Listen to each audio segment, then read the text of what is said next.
So, I finally got to check out this movie. Of course, you've read the title. It's Babygirl, the brand new film from the same director who made Bodies, Bodies, Bodies, a movie that I absolutely loved.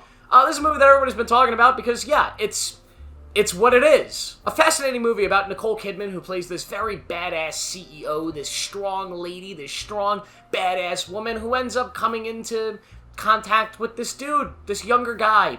And they have an interesting relationship. And I don't know what more I could say about this movie that you don't already know. If you've seen the trailers, you kind of get what this film is about.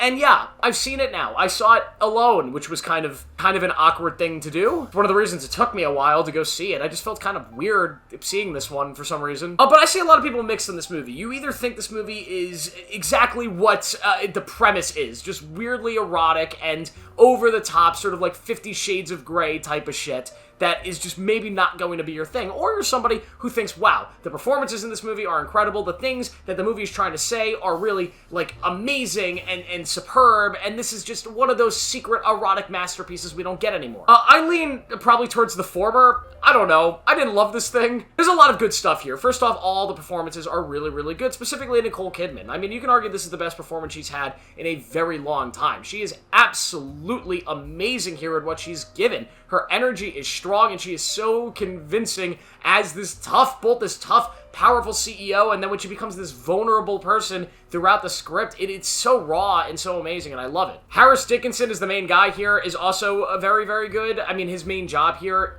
is to be hot, which, like, I'm not the best judger on that, but I guess he pulled it off. I don't know, he's really good here. He's believable as a guy that a bit powerful CEO would probably fall for if he became, like, an intern at the company. Like, I can believe it. Antonio Banderas, I love him. He's amazing. He is hot in this movie. I could judge that. Yeah, he's great. He's amazing. Not believable that any woman would go for somebody else. Like, there's a big plot line in this movie, an aspect of Nicole Kidman and Antonio's relationship that she just can't get over. It's why she goes for the younger guy. And I'm not going to say it here, but when she says it in the movie, I don't believe you, Nicole Kidman. Let's just put it that way. I don't believe that.